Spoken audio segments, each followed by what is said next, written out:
திருச்சியில் இறங்கினால் மரக்கடைக்கு போவதற்கு 8 மணி நேரம் ஆனது என்று செய்தித்தாளில் எழுதுகிறார்கள். நான் கேட்கிறேன், எதுக்காக 8 மணி நேரம் ஆக வேண்டும்? எல்லாரும் அங்கு வாருங்கள், என்னை வரவேற்க யாரும் வர வேண்டாம் என்று நீங்கள் சொல்ல வேண்டாமா? நீங்கள் அந்த 8 கிலோமீட்டர் தூரத்தை கடப்பதற்கு 5 மணி நேரமானது என்று ஒரு புகழ் உருவாக வேண்டும் என்று நீங்கள் நினைக்கிறீர்கள். அதன் காரணமாக மக்கள் பாடுபடுகிறார்கள். வணிகம் சீர்குலைகிறது, ஆட்டோக்கள் ஓட முடியவில்லை, பேருந்துகள் ஓட முடியவில்லை, ஊர் நிலை குலைகிறது. அதன் காரணமாக மக்கள் பேச வேண்டும். விஜய் வந்திருக்கிறார். விஜய் வந்தால் ஊரே நிலை குலைந்துவிடும். அந்த பிம்பத்தை கட்டிக்கொள்ள நீங்கள் விரும்புகிறீர்கள். இதை சோதனை திருச்சியில் செய்து பார்த்தீர்கள். எதுக்கு இந்த பெண்களுக்கெல்லாம் என்ன தேவை? அதனால ரசிகன் என்ற பெண்கள்னா சினிமாவை பார்த்து பார்த்து ஒரு பெரும் மயக்கம். அது என்னது? 70 mm திரையிலே காட்டப்படுகின்ற பிம்பம் தான் அவர் என்று அவர் நினைக்கிறார்கள். எதுக்கு இந்த ரோட்டில் போட விடுறாங்க? ஊருக்குள்ள எதுக்கு கூட்டம் போட விடுறாங்க? இந்த மாதிரி ஒரு பெரும் கூட்டம் குடும்பல போய் பொட்டை காட்டில் நடத்துங்கிற அந்த அம்மா சொன்ன வார்த்தை, பொட்டை காட்டில் போய் நடத்து. கையை இப்படி வைத்தா இப்படியே வைத்து கொண்டிருக்க முடியுமா? அவ்வளவு நெரிசல். கையை தூக்க முடியாது, விரிக்க முடியாது, ஒன்றுமே செய்ய முடியாது. பிள்ளையெல்லாம் இடுப்பில் இருந்து என்ன ஆகிருக்கும்? அந்த வெயிலை தாங்கி, மற்றவற்றை தாங்கி. இனிமேல் எங்களுடைய ஊருக்கு விஜய் வர வேண்டாம், எங்களுடைய இயல்பு வாழ்க்கை நிலை குலைந்து விடுகிறது.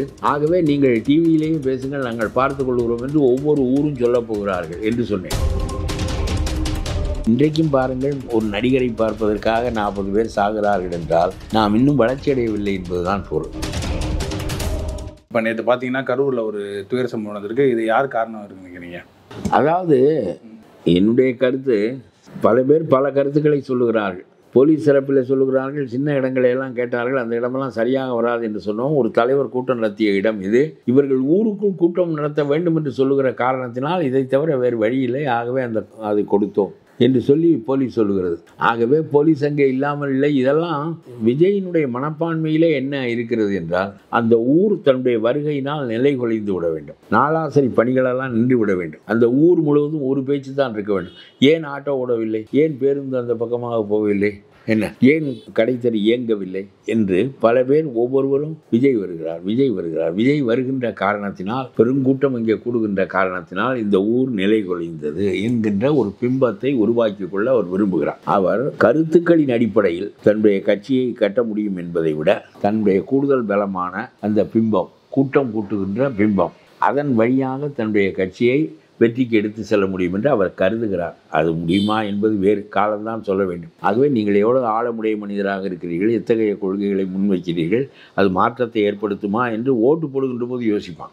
எம்ஜிஆர் ஒருவர் தான் வந்த வேகத்திலேயே முதலமைச்சரானவர், மற்றவர்களாம் நின்று போனார்கள், விஜயகாந்தெல்லாம் நின்று போனார். ஆகவே ஆனால் அவராலும் கொஞ்சம் வாக்குகளை ஈர்க்க முடிந்தது. ஆக உங்களுக்கு என்ன, உங்களுடைய ஒரே பலம் நடிகர், அதன் காரணமான கவர்ச்சி, அதன் காரணமாக மக்களுக்கு தன்னை பார்க்க வேண்டும் என்பதில் உள்ள மோகம், ஒரு பெருங்கூட்டம் கொடுக்கிற ஆற்றல், இதுதான் உங்களுக்கு பலம் என்று நீங்கள் கருதுகிறீர்கள். ஆகவே திருச்சியில் இறங்கினால் மரக்கடைக்கு போவதற்கு 8 மணி நேரம் ஆனது என்று செய்தித்தாளில் எழுதுகிறார்கள். நான் கேட்கிறேன், எதுக்காக 8 மணி நேரம் ஆக வேண்டும்? எல்லாரும் அங்கு வாருங்கள், என்னை வரவேற்க யாரும் வர வேண்டாம் என்று நீங்கள் சொல்ல வேண்டாமா? உங்களை சுற்றி லொங்கு லொங்கு லொங்கு லொங்குன்னு இளைஞர்கள் ஓடி வருகிறார்கள். மாடுகள் ஓடி ஓடி களைப்படைவதைப் போல 8 கிலோமீட்டருக்கு அவன் ஓட வேண்டும். அவனை ஏன் நீ லொங்கு லொங்குன்னு ஓடி வருகிறாய்? இப்போ எங்கே கூட்டம் நடக்கிற இடத்துல இல்லை, யாரும் இங்கே வரக்கூடாது, நான் விரும்புகிறவன் வேறு பாதை வழியாக அந்த பக்கம் வந்து விடுவேன் என்று ஒரு போலீஸ் ஜீப்பை முன்வைத்து கொண்டு சுற்றி போய்விட வேண்டியதானே? நீங்கள் அந்த 8 கிலோமீட்டர் தூரத்தை கடப்பதற்கு 5 மணி நேரமானது என்று ஒரு புகழ் உருவாக வேண்டும் என்று நீங்கள் நினைக்கிறீர்கள். அதன் காரணமாக மக்கள் பாடுபடுகிறார்கள். வணிகம் சீர்குலைகிறது, ஆட்டோக்கள் ஓட முடியவில்லை, பேருந்துகள் ஓட முடியவில்லை, ஊர் நிலை குலைகிறது. அதன் காரணமாக மக்கள் பேச வேண்டும் விரும்புகிறீர்கள். நீங்கள் அப்படி என்ன காரணம்? என்ன அப்படி ஒன்றும் நடக்கவில்லை? கடைக்கு போக முடியவில்லை, கடைத்தெருவுக்கு போக முடியவில்லை. கேட்டால் ஆட்டோ ஓடாது என்று சொல்கிறான். ஏனென்றால் ஊரே மறிபட்டு கிடக்கிறது என்று சொல்கிறான். என்னவா? விஜய் வந்திருக்கிறார். விஜய் வந்தால் ஊரே நிலை குலைந்துவிடும். அந்த பிம்பத்தை கட்டிக்கொள்ள நீங்கள் விரும்புகிறீர்கள். இதை சோதனை திருச்சியில் செய்து பார்த்தீர்கள். அப்புறம் இது கரூரிலே பெரிய கேடாக, பெரிய இழப்பாக அமைந்து விட்டது. நாமக்கல்லுக்கே நீங்கள் போவதற்கு 4 மணி நேரம் அவர் பின்தங்கி போகிறார் என்று சொல்கிறீர்கள். நீங்கள் போலீஸிடம் அனுமதி கேட்டது 3 மணிக்கு, வருவதாக நீங்கள் விளம்பரம் செய்தது 11 மணிக்கு, 12 மணிக்கு வருகிறார் என்று மக்கள் 11 மணிக்கு வந்து விட்டார்கள். அங்கிருந்து நீங்கள் சென்றது 7:30 மணிக்கு. 8 மணி நேரம் அவர்கள் எப்படி அந்த வெயில், மத்தியான வெயில் பூரா அவர்கள் மீது அடித்திருக்கோம். அதற்கு பிறகு சாயங்காலம் வருகின்ற போது தண்ணீர் இல்லை, சோறு இல்லை, எதுவும் இல்லை. கைப்பிள்ளையை வைத்து கொண்டிருக்கிறாள். அந்த கைப்பிள்ளை என்ன செய்யும்? கர்ப்பமான பெண்களெல்லாம் இருக்கிறார்கள் அந்த கூட்டத்தில், மீது விடுவார்களே, இதெல்லாம் என்ன ஆகும் என்று அந்த மக்களுடைய அறியாமை. அது அப்படி ஒரு ஏதோ ஒரு இறங்கி வந்த மனிதனாக நடிகர்களை நினைக்கின்ற பாங்கு தமிழ்நாட்டில் வளர்க்கப்பட்டிருக்கிறது. ஆகவே இது இந்த கூட்டத்தில் 8 மணி நேரம் நின்று தண்ணி இல்லாமல், சோறு இல்லாமல் அவர்கள் மயங்கி விழுந்து இவருடைய பேருந்து உள்ளே நுழைவதற்கு, பாதை கிழிபடுவதற்கு, இவர் உள்ளே நுழைவதற்கு அந்த தெரு அவ்வளவுதான் அகலாம். அதில் எப்பொழுதும் நீங்கள் ஒரு கோவணம் போல் மக்கள் அந்த கடைசிகள் நின்றார்கள் என்று காட்ட விரும்புவீர்கள். அதற்காக நீங்கள் செய்கிறீர்கள். இந்த கார் போவதற்கு இடமில்லாமல் மக்கள் ஒருவர் நெருக்கி தன்னால் மூச்சு போய்விட்டது அவர்களுக்கு. ஒரு ஆள் அசைவதற்கு, இந்த கையை இப்படி தூக்குவதற்கு இடமில்லை. இப்படி வைத்தால் இப்படியே வைத்து கொண்டிருக்க வேண்டும். இந்த அளவு நெரிசலான இடத்தில் இதற்காக நான் சொல்லுகிறேன், போலீஸை நீ ஏன் அனுமதி கொடுத்தாய் என்று நாம் கேட்கலாம். அவன் சொல்லுவான், ஸ்டாலினுக்கு கொடுக்குறாய், மற்றவர்களுக்கு கொடுக்குறாய், எனக்கு கொடுக்க மறுக்கிறாய். ஏற்கனவே ஒரு தலைவர் இங்கே கூட்டம் நடத்தியிருக்கிறார், நான் ஏன் நடத்தக்கூடாது? ஏற்கனவே நடந்த கூட்டத்தில் இந்த மாதிரி ஸ்டாம்பீடு வந்ததா? ஸ்டாலின் வந்திருக்காரு 30 விழாக்கு, போன வார கருவில் நடந்திருக்கு. பெருசாக அதுக்கெல்லாம் பெரிய பதிப்பில் இல்லை. அது சரி, அது அவர்களுக்கு வருகின்ற கூட்டம் அந்தந்த தொடர்புடைய கூட்டம், அல்லது இவர்கள் திரட்டுவார்கள். ஆனால் இது திரளுகிற கூட்டம், இது ஒரு பெரிய மயக்கத்தில் இருக்கிற கூட்டம். அந்த மயக்கத்தில் இருக்கிற கூட்டம் லொங்குன்னு ஓடி வரும், கூரையில் ஏறும், மின்சார கம்பி ஓடுகிறதே என்று அச்சமில்லாமல் போவார்கள், ஏறுகிறார்கள். நான் பார்த்தேன். அது அவனுடைய தலைக்கு கொஞ்சம் தான் உயரத்தில் மின்சார கம்பி இருக்கிறது. என தொற்றால் போதும் கதை முடிந்து விடும். அந்த மாதிரியான அதெல்லாம் ஒரு சாகச உணர்ச்சி இந்த 18 வயசில் இருக்கும். எதுவாக இருந்தால் குதிப்பான். அவனுக்கு அந்த சாகச உணர்ச்சிக்குள்ள வயது அது. 5 வயசு பிள்ளைகள்லாம் 10 பிள்ளைக்கு மேலே எத்தனை பிள்ளை பெண்கள். எதற்கு இந்த பெண்களுக்கெல்லாம் என்ன தேவை? நல்லா ரசிகன் என்ற பெண்கள்னால் ஏதோ சினிமாவை பார்த்து ஒரு பெரும் மயக்கம். அது என்னது? 70 mm திரையிலே காட்டப்படுகின்ற பிம்பம் தான் அவர் என்று அவர் நினைக்கிறார்கள். அந்த திரையிலே காட்டப்படும் அவர் 100 பேரை அடிப்பார். அதில் இங்கே 100 பேரை பாதுகாப்புக்கு வைத்துக் கொள்கிறாரு, அடிக்க முடியாது. 100 பேரை எப்படி அடிப்பது? இங்கே 100 பேர் பாதுகாப்புக்கு தேவைப்படுகிறது. அது உண்மை இல்லை. வாழ்க்கை என்பது வேறு என்பது மக்களுக்கு புரிவதில்லை. புரியும்படி நடிகர்கள் தான் சொல்ல வேண்டும். இங்கே வாங்க, நான் வள்ளலாரை பார்த்து தெய்வம் என்று சொல்லுகிறார்கள். வள்ளலாருக்கு பெரிய சீற்றம் வந்து விடுகிறது, கோவப்படுகிறார். உங்களுக்கெல்லாம் அறிவு இருக்கிறதா? நான் சாதாரணமான மனிதன், ராமலிங்கம். என்னை போய் கடவுள் என்று எதற்காக சொல்லுகிறாய்? நான் கடவுள் இல்லை, நானும் உன்னை போல் கடவுளை நோக்கி வணங்குகின்றவன் தான் என்று சொல்லி கடுமையாக பேசுகிறார். பிறகு கொஞ்சம் ஒதுங்கி தெய்வம் இல்லை போல் இருக்குது, ஏன்னா அவரே மனுஷன் என்று சொல்லுகிறார். நான் தான் அந்த அறிவை ஊட்ட வேண்டும். வள்ளலார் இதற்காக அந்த அறிவை ஊட்ட வேண்டும். தெய்வம் என்று நினைக்கிட்டு நம்முடைய காலில் விளையாட்டும் நமக்கு பெருமை தானே என்றால் அது அஞ்ஞானமான சாமியார் தான் அப்படி சொல்லுவான். பெரிய 200 ஆண்டுகளுக்கு பிறகு தமிழர்களுக்கு வாய்த்த பெரிய மகான், அவரால் அப்படி சொல்ல முடியாது. அதுபோல் நீ சொல்ல வேண்டும் மக்களை பார்த்து. 70 mm திரையிலே பார்க்கின்ற பிம்பம் அல்ல இந்த விஜய். சாதாரணமான மனிதன். உங்களைப் போல நானும் நோயிருவேன், முதுமை அடைவேன். உங்களைப் போல எனக்கும் முடிவுண்டு. ஒரு மாறுதலும் எனக்கும் உங்களுக்கும் கிடையாது. ஆகவே நீங்கள் என்னை சினிமா நடிகனாக அதிலே பெருக்கி காட்டப்படுகின்ற புகழ் உருவாக என்னை கருதாமல் எளிய மனிதனாக கருதுங்கள். நான் அரசியல் தலைவனாக வந்திருக்கிறேன்.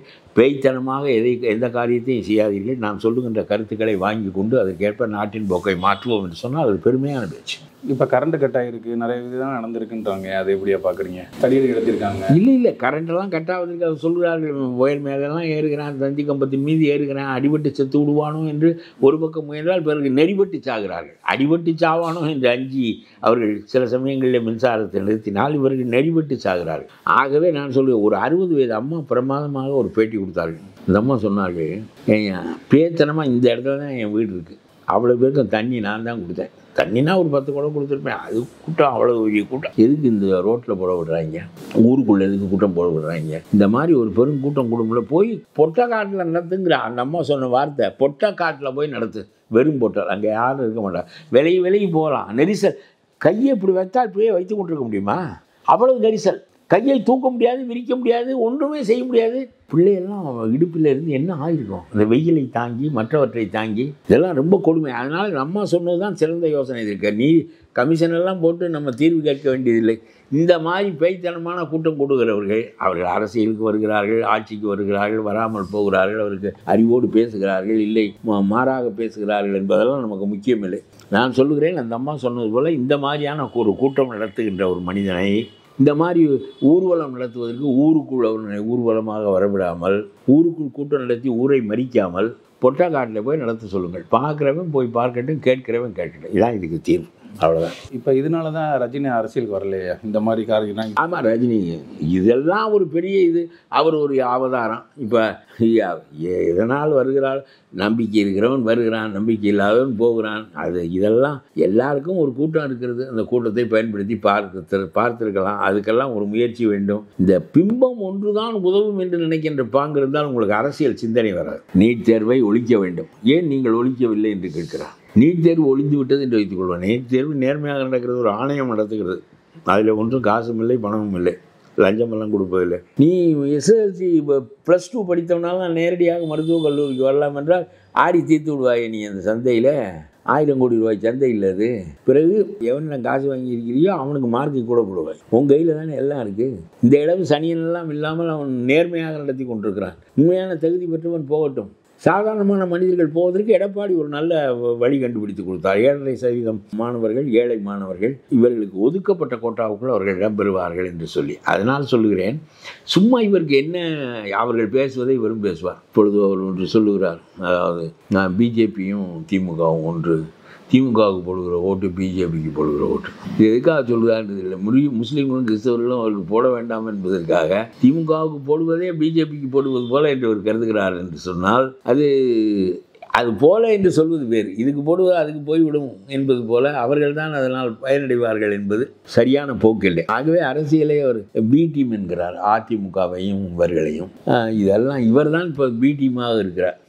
இவர் தான் இந்த ஓட்டுக்களை. நான் சொல்லுகிறேன், உனக்கு அவன் ஒரு 21% வச்சுருக்கான், அவன் 18% பாமக, அமக, பாஜக இருக்கிறவனாலாம் சேர்ந்துருக்கிறான். 39% போய் இன்னும் 4-3% முயன்றாலே வெற்றி பெற்றுவிடலாம். அது இல்லாமல் நீ இனிமேல் ஆரம்பத்திலிருந்து இந்த கட்சியை கட்டி வாக்குகளை பெற்று வர வேண்டும். வா, நான் அதெல்லாம் எனக்கு நீ பேசுவது வருவாயா மாட்டாயா என்பதெல்லாம் நாளா சரி, சாதாரண அரசியல். ஆனால் இந்த ஊடகத்துக்காரனுக்கு அறிவில்லை பாருங்கள். 11 மணிக்கு டிவிகளை எல்லாம் திறந்து வைத்து கொண்டு அவர் கையை ஆட்டினார், காலை ஆட்டினார். இளைஞர்கள் கூடவே வந்தார்கள். ஊர்வலம் போனது 5 மணி நேரம் கழித்து தான் போனார். என்று இந்த வேலைக்கு இந்த டிவிக்காரனெல்லாம் பயன்படுத்துகிறான். அந்த காலத்தில் தினத்தந்தியில் எழுதுவான், 100வது நாள் எம்ஜிஆர் காமராஜர் இருக்கப்போ இவ்வளோ பெரிய கூட்டம் இருக்கு, எப்படி இருந்துச்சு, அதெல்லாம் சமாளித்தாங்க. இந்த மாதிரிலாம் பண்ணுறதில்ல. அவரெல்லாம் நேரடியாக கூட்டத்துக்கு போயிடுவார். அவனை ஊர்வலம் விட்டு ஊரை நிலைகுலைய செய்வதில்லை. அடுத்ததில் நான் நேற்று தான் பேசினேன் 11 மணிக்கு, இனிமேல் எங்களுடைய ஊருக்கு விஜய் வர வேண்டாம், எங்களுடைய இயல்பு வாழ்க்கை நிலை குலைந்து விடுகிறது.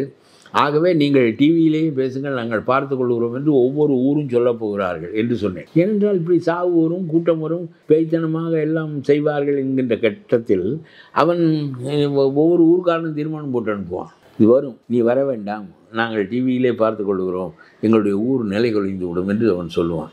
அது மாதிரி நான் சொல்லுகிறேன், இதுக்கு 11 மணிக்கு டிவியை திறந்து வைத்து கொண்டு 8 மணி 9 மணி வரையிலும் அவன் நடந்தது, உட்கார்ந்தது, எழுந்தது, அவர் சட்டை பித்தானை மாட்டி கொண்டது எல்லாவற்றையும் காட்டி கொண்டிருக்கிறார்கள். இதெல்லாம் நீங்கள் you are leading the people. நீங்கள் ரொம்ப மோசமான வழிக்கு போவதற்கு நீங்கள் வழிகாட்டுகிறீர்கள் என்று தான் நான் இந்த டிவிகளை எல்லாம் சொல்லுகிறேன்.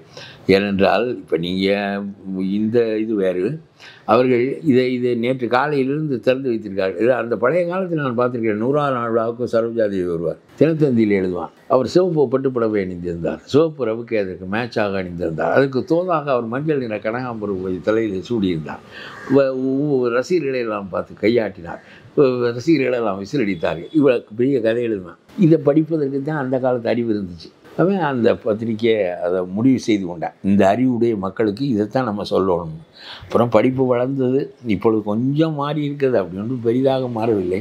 ஆகவே இன்றைக்கும் பாருங்கள், ஒரு நடிகரை பார்ப்பதற்காக 40 பேர் சாகிறார்கள் என்றால் நாம் இன்னும் வளர்ச்சி அடையவில்லை என்பதுதான் பொருள். சென்னையில் ஏர்போர்ட் சம்பவம் பார்த்தீங்கன்னா இதே மாதிரி தான் முன்னெச்சரிக்கை நடக்காம, ஏன் அந்த கவர்மெண்ட் ஒரு அலட்சிய போக்காகவே இருக்குது தொடர்ந்து? ஒரு விஷயம் நடந்த போறே இல்லை. இதில் என்னுடைய கருத்து, இப்போ போலீஸ் அனுமதி கொடுக்க மாட்டேன், இந்த இடம் உனக்கு சரியாக வராது, பொட்டக்காட்டிலுக்கு போ என்று சொன்னால், அது என்ன ஸ்டாலினுக்கு மட்டும் அனுமதி கொடுக்குறாய், மற்றவர்களுக்கு கொடுக்குறாய், எனக்கு ஏன் கொடுக்கவில்லை என்றவன் கேட்கிறான். அதனால் இவனும் ஊருக்குள் வர வேண்டும் என்று சொல்லுகிறான். ஊருக்குள் வந்தால்தான் ஊரை நிலைகுலைய செய்ய முடியும் என்று இவன் கருதுகிறான். அதன் மூலம்தான் தன்னுடைய பிம்பம் பெரிதாகும் என்று கருதுகிறான். ஆக அவன் விட்டு போவதனால் ஒரு பாதிப்பு ஏற்படுவதில்லை, அந்த கூட்டமே அந்த தெருவிலே இறம்புவதில்லை.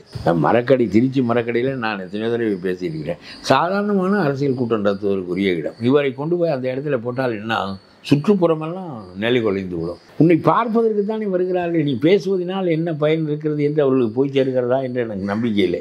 இந்த கூட்டங்களை அந்த அம்மா சொன்னது மாதிரி பொட்டக்காட்டில் நடத்துவதற்கு தான் அனுமதிக்க வேண்டும். இனிமேல் ஒரு நிலையான இதை போடுவார். விஜய் கூட்டங்கள் எல்லாம் பொட்டக்காட்டில் மக்களை விட்டு தள்ளி நீ கூட்டம் நடத்திக்கொள், என்ன வேண்டுமானாலும் செய்துக்கொள், ஊருக்குள் நீ வருவது தடுக்கப்படும். வேறு யாருக்கும் அந்த நிலை இல்லையே. எனக்கு மட்டும் என்ன தனியானா உனக்கு மட்டும்தானே சாவு நிகழுது. 40 பேருடைய சாவு இல்லை, 80 பேரில் காயப்பட்டிருக்கேன். யோசிக்க வேண்டாமா? அதனால் இவர் தனியாக ஹைகோர்ட்டுக்கு போகிறார். இன்னும் பாருங்கள், நான் குற்றம் இல்லை, அவங்க தான் குற்றம் அப்படின்னு சொல்லுவதற்காக ஒரு ஹைகோர்ட்டுக்கு போகிறார். ஒரு நீதி விசாரணை கமிஷன் வைத்திருக்காங்க, அவர்கள் தெளிவு செய்வார்கள் என்று வைத்துக்கொள்கிறேன். நான் சொல்வேன், என்னுடைய எளிய அறிவுக்குப்படுகிறது, பெரிதாக கூட்டத்தை கூட்டி ஊரை நிலைகுலைய செய்ய வேண்டும் என்பதற்காகத்தான் நீ ஊர்வலமாக வருகிறாய். நேர வர வேண்டியதானே, 15 நிமிடம் பேச வேண்டியதானே. மக்கள் கலைந்து போய்விடுவார்கள். தண்ணிக்கு தவிப்பில்லை, சோற்றுக்கு தவிப்பில்லை. நேரே வா, 3 மணி என்றால் 3 மணிக்கு வா. 20 நிமிடம் தான் நீ பேசுகிறாய், பேசிவிட்டு நீ பாட்டுக்கு போ. பொதுவாக உனக்கு ஊருக்குள் கூட்டம் நடத்துவதற்கே அனுமதிக்கக்கூடாது என்பதுதான் என்னை போன்றவருடைய கருத்து. இனிமேல் என்ன மாதிரி நிலைப்பாடு வந்தால் இந்த மாதிரிலாம் நடக்காம இல்லை, இந்த மாதிரி இவர் மாதிரி பெருங்கூட்டம் கூட்டுகிறவர்கள் ஒரு மயக்கத்தில் இருக்கிற திரள் இவருக்கு வருகிறது. மக்கள் திரள் மயக்கத்தில் இருக்கிறவர்கள், அவருடைய அரசியல் கட்சி, இவர் என்ன சொல்லுகிறார் அதெல்லாம் கருத்தில்லை. விசில் அடித்து கொண்டே இருப்பான். ஒரு 3 வார்த்தை சொன்னால் ஒரு தான் விசில் அடிக்கிறான். அப்படியானால் இந்த 3 வார்த்தை என்ன கருத்தை புலப்படுத்துகிறது என்பதற்கு முன்னாலேயே விசிலின் மூலம் அவன் ஆதரவு கொடுக்குறான். அதனால் இந்த மாதிரி மனிதர்களெல்லாம் பொட்டக்காட்டு தான் கூட்டம் நடத்த வேண்டும். கூட்டி மக்களிடம் சொல்ல வேண்டியதெல்லாம் சொல்லு. ஊருக்குள் வராதே, ஊரை நிலைகுலைய செய்யாதே. சாவுகளுக்கு இவருக்கு கண்டிப்பாக உத்தரவே போட்டு விட வேண்டும். எந்த போலீஸும் இவர்களுக்கு ஊருக்குள் நுழைய அனுமதி இல்லை. பொட்டக்காட்டில் நடத்துங்க எல்லா அரசியல்வாதிகள். ஆமாம், நான் சொல்கிறேன், அவனால் ஒன்றும் இல்லையே. அவன் மரக்கடை தெருவில் மரக்கடையில் கூட்டம் போட்டாலும் அவனுக்கு 500 பேர் தானே வர்றேன். அதுவும் பிடிச்சி மல்லு கட்டி கூட்டி வர வேண்டியது இருக்கிறது. ஒருவனும் கூட்டம் கேட்பதில்லை இப்பொழுது. ஆனால் இவனுக்கு அப்படி இல்லை. இதெல்லாம் கூட்டம் கேட்க வருகிற கூட்டம் இல்லை. இதெல்லாம் ஒரு பெரிய ஒரு தேவதை இறங்குவது போன்ற ஒரு மயக்கத்தில் வருகிறவர்கள்.